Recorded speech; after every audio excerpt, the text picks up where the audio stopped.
This is a Best in Climate episode of Earth Feels, where each week your hosts Rose and Christine read to you from some of the best climate-related blogs and articles on the web.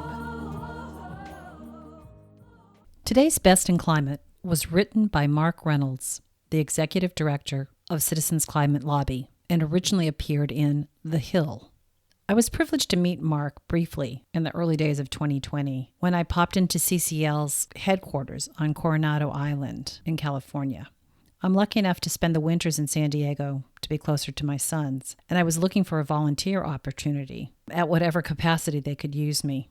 I spent a couple of hours in CCL's office, but then the lockdown, and I never really got an opportunity to go back. I'm not quite sure if they're back in their offices yet. CCL is a grassroots organization focused on national policies to address climate change. And what I found most impressive about them is their non-partisan approach. Because after all, climate isn't a political issue, it's a scientific fact. CCL focuses on building upon shared values rather than the partisan divide. No easy feat in today's political climate.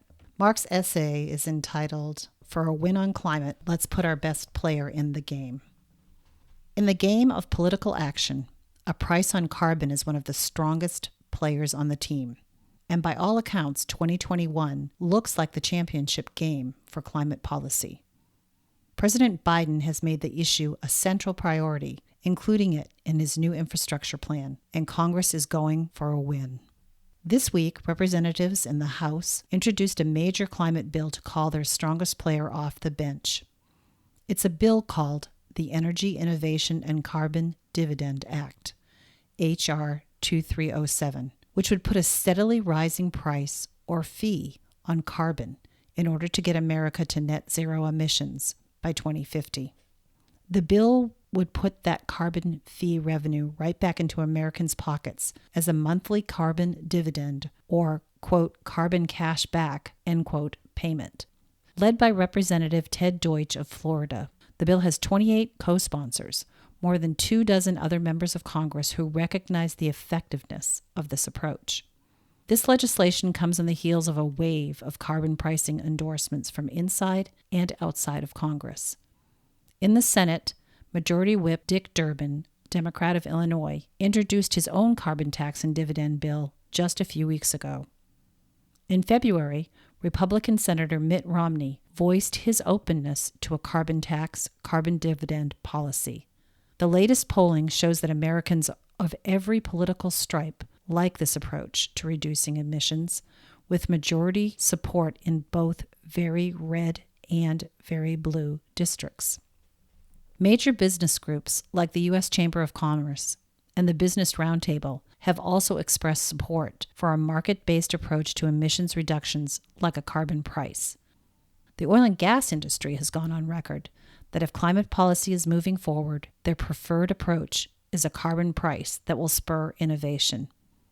The just introduced Energy Innovation and Carbon Dividend Act is the latest example of carbon pricing's full court press.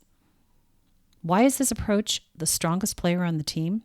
This particular bill will slash America's carbon emissions 30% in just the first 5 years.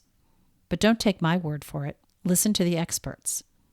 The scientists of the Intergovernmental Panel on Climate Change, the IPCC, say that explicit carbon pricing is a necessary condition of ambitious climate policies. The National Academies of Science, Engineering, and Medicine are also calling on Congress to implement a rising carbon price.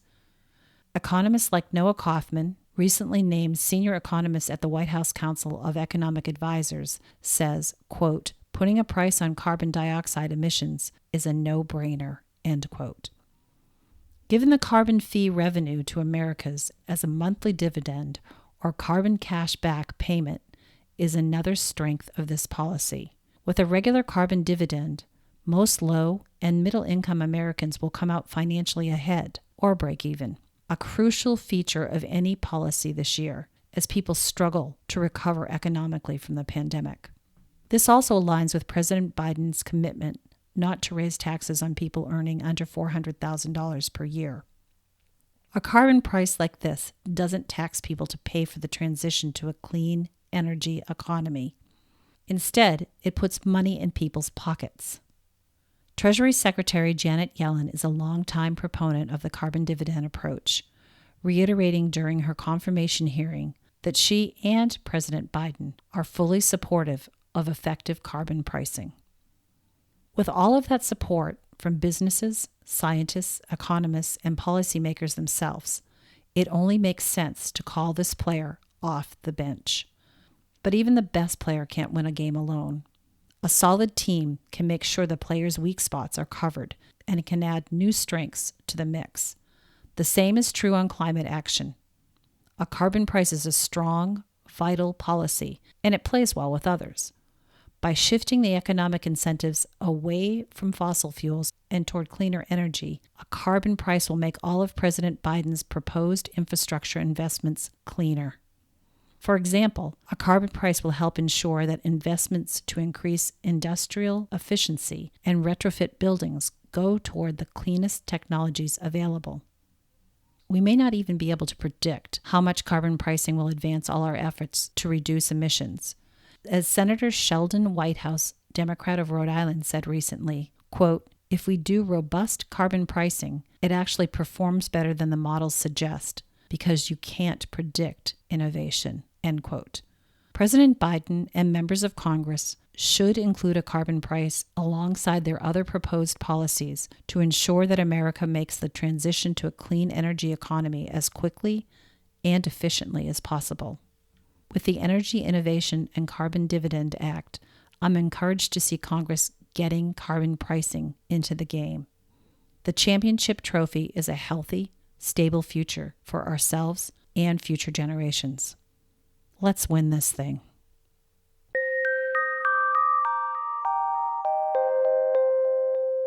Again, Mark Reynolds is the Executive Director of Citizens Climate Lobby. No matter what side of the aisle you sit on, the climate crisis can use your efforts. And Citizens Climate Lobby trains its volunteers in grassroots outreach basics. So no excuses. I'll include a link for CCL on this week's episode 149's corresponding webpage. Thanks for listening. Catch you next time.